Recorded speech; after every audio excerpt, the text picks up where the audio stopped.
Mexican YouTuber Nana Pelucas was shot dead in Acapulco, apparently for revealing information about drug gangs in her videos. Imagine living in a place where freedom of speech is just an illusion, where you're free to post reels online, but you might die if you offended a kingpin with a fragile ego.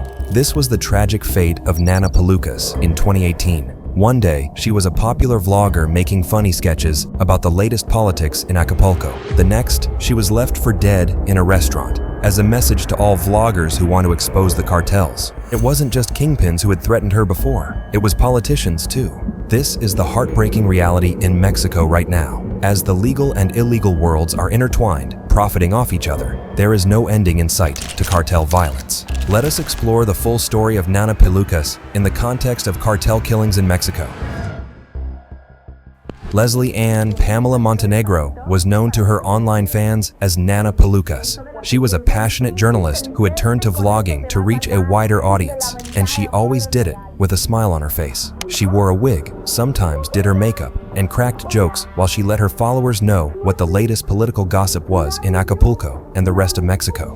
Her YouTube channel was called El Sillon Show, The Couch Show. Initially, she did not wear a wig. Each video was different, as she discussed local news. But as her videos got funnier, Leslie started impersonating various characters. And when she created her character, Nana Pelucas, with her curly wig and red lipstick, her subscriber base grew overnight. The world loved Nana, so Leslie stuck to her character in all her following videos. Soon enough, she was famous enough to sit down with politicians in Acapulco. Now, if you live in Mexico and you're on the right side of justice, you'll most likely talk about corruption too. Corruption has been a century-long problem in Mexico, one that has allowed cartels to grow and prosper with protection from the government.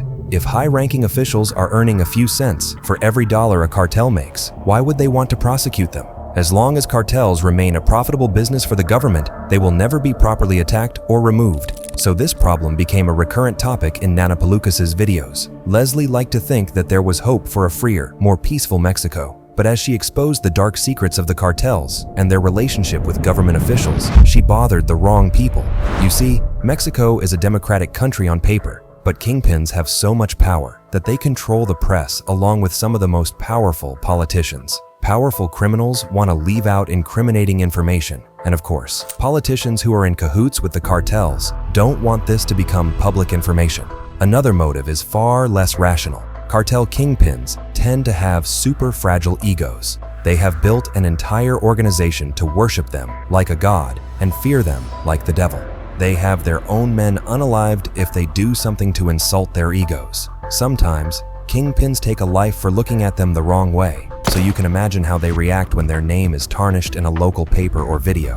Being a journalist in Mexico is a notoriously deadly job, and many have been killed or scarred for life by cartels after working to expose their crimes. Since 2000, at least 145 journalists have been killed, and these are the reported crimes. Many others are subjected to things too brutal to describe here. In 2000, she got too close to uncovering an arms smuggling ring involving government prison officials and imprisoned paramilitary leaders. She was kidnapped, driven 2 hours out of Bogota, raped, bound, and thrown into a garbage dump. Janeth Bedoya. Lima hardly escaped with her life that day. Heartbreakingly, many women go through this at the hands of cartels in Mexico and South America. If you insult someone like El Chapo or El Mencho, you can be sure you'll have them on your tail for the rest of your life. However, brave people like Leslie Montenegro have always been around, choosing justice over fear. In 2017, Leslie began receiving threats. She would get messages in the dead of night, warning her to stop vlogging. Then, it got worse. Leslie owned a restaurant in Acapulco called A Todos los Santos. The cartel knew this, so they started leaving messages posted in front of it. They were accusing Leslie of being a government informant and working actively against the Acapulco cartel. Then, the messages turned to death threats. Leslie's only response was this video. In it, she assures the cartels that she isn't working for anyone but herself. Her attitude is the same. Funny, positive, and hopeful. But her most loyal fans could see a shift on her face. She had been receiving death threats for weeks. She was afraid, but was she to end her entire career based on these threats? Leslie never got to make any more videos though.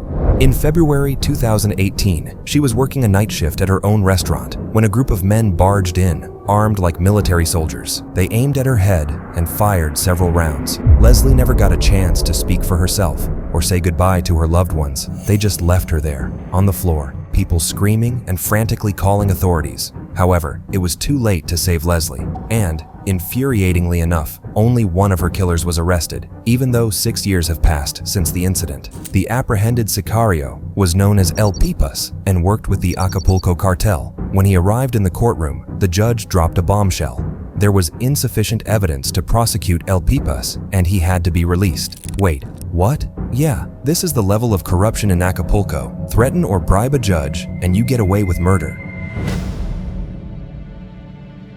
When news of Leslie's death broke out, something else was mentioned in every article. Her untimely death had come just 2 months after another vlogger had been killed by a cartel. Juan Luis Lagunas Rosales, aka the Pirate of Kanan, was a teenage vlogger in late 2017. He was born in 2000, so he was 17 years old, but he already had over 1 million followers on Facebook and 300,000 on Instagram.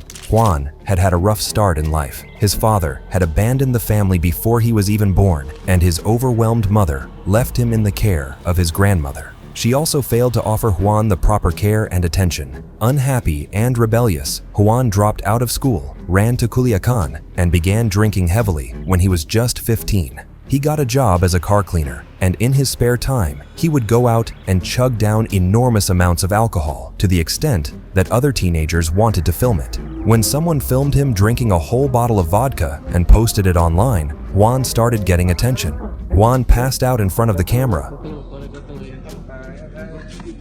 but this didn't bother him. In fact, he decided to make a thing out of it. His popularity online quickly snowballed, and his newfound fame earned him invitations to more and more parties. The attention he got for overdrinking turned to pressure to drink even more. It was shocking, even for the most seasoned adult drinkers. He would post videos on social media showing him chugging beer and bottles of whiskey, sometimes getting so drunk he would pass out. These videos quickly went viral. Teenagers were amused by his party animal attitude, and people around the world were oddly fascinated by how a baby-faced teen could drink so much. This was wrong on many levels, but you know how we tend to be fascinated by taboo or macabre content. Well, the Pirate of Kanan was one of these controversial sensations, but he was enjoying it. If anything, he was now making up for all the years of neglect.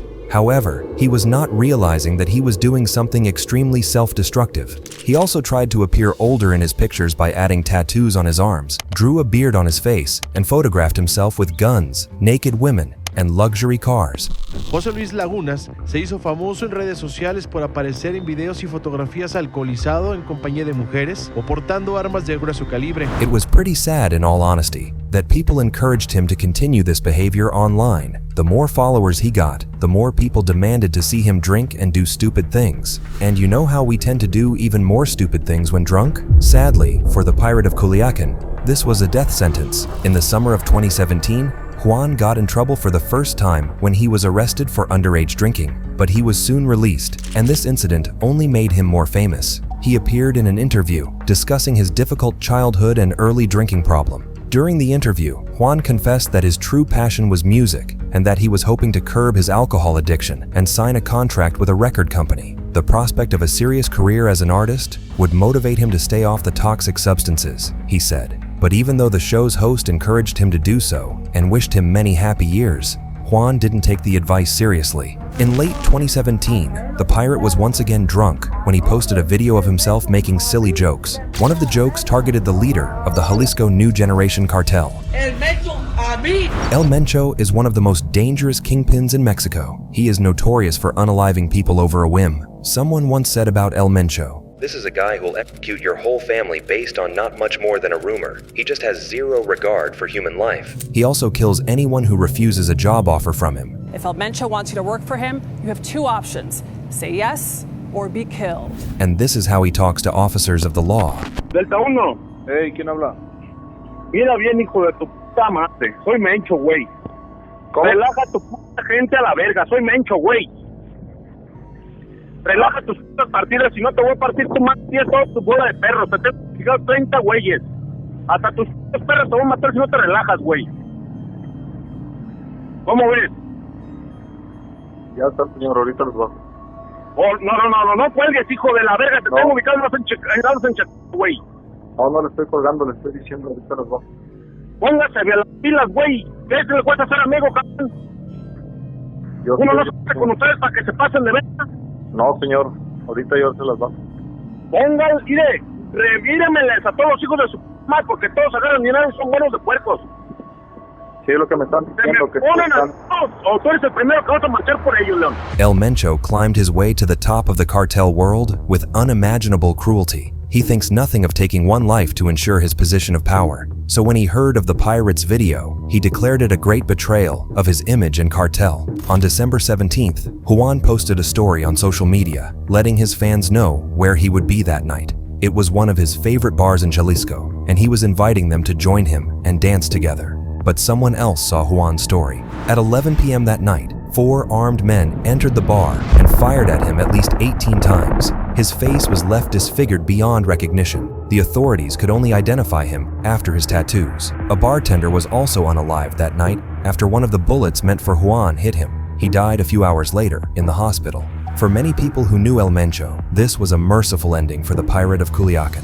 Some of his enemies are subjected to days of unspeakable things until they beg to be put out of their misery. In a sad and ironic twist, the Pirate of Culiacan found even more fame in death. But his death was as divisive as his previous social media stardom. Some people say anyone should know better than to drink excessively and curse violent kingpins. An article stated he opted to make a career as a broken toy of cyberspace, a path he carved out drink by drink, and that left him with enemies of flesh and blood. Other people, however, remind everyone that Juan was only 17. They see him as a victim of modern-day times, where many teenagers dream of stardom for stardom's sake, not having any real talent to show to the world, and being willing to do just about anything to get likes and followers. And of course, nobody expects a 17-year-old to know everything. So even though Juan lived in Mexico, he might not have been aware that El Mencho would go this far to punish someone for a simple online joke. Whatever the reason for making a video and posting it online, people should not die for it. Juan or Leslie might have known the dangers of being a vlogger in Mexico, but this doesn't make them responsible for their deaths. They are the victims of an increasingly violent country that seems to protect criminals more than those on the side of justice. Leslie lived in Acapulco. Acapulco used to be one of Mexico's premier resort cities, and now it's the nation's murder capital. As it happens in most cases, when the Acapulco cartel split into tinier factions, it started an all-out war between them. Joaquin Badillo, the owner of a private security company in Acapulco, said, "They kill barbers, tailors, mechanics, tinsmiths, taxi drivers. This has turned into a monster with 100 heads." These poor people lose their lives over a single comment or over refusing to work with the cartels. By working with, cartels mean you pay them protection money. You get nothing in return, except maybe you stay alive. It's not a fair world. One can almost see why so many young boys are drawn to working for the cartels. In a really twisted way, it seems safer. Leslie's death came with an outpour of heartfelt messages and comments on the dire situation in Mexico. Someone tweeted, "In Mexico, you can't even make fun of politics without being murdered now. She was really funny. This is horrible. In a country where journalism is as risky as covering a war in Syria or Afghanistan, what happened with Pamela Montenegro del Real, known as Nana Pelucas, will be minimized by the authorities, most of them complicit in the attacks on journalists." Sadly, he is right. As it turns out, one of the people who threatened Leslie was a high-ranking government official in Acapulco. This was proof that he was working hand in hand with cartels and had a similar regard for life as the worst kingpins. If corrupt politicians are not even afraid of sending death threats to decent people, can corruption in Mexico ever come to an end? The politician was never prosecuted, and the only man who was arrested for unaliving Leslie escaped without a day spent in prison. Leslie's tragic death only reflects a much larger situation in Mexico. The constant atmosphere of fear, violence, and lawlessness, the lack of a free press, and the ongoing paranoia that journalists have to live with, the recurring news of innocent people losing their lives at the hands of cartels. For the last decades, Mexico has seen a steady conflict between the cartel monster and brave people who are working relentlessly to expose crimes and corruption. But as long as cartels are working closely with government officials, it's hard to see an end to the violence. Hey, thanks a bunch for watching. What do you think about this case? Do you know other stories of vloggers killed by cartels? Let me know in a comment. And before you go, make sure you like and subscribe. See you next time.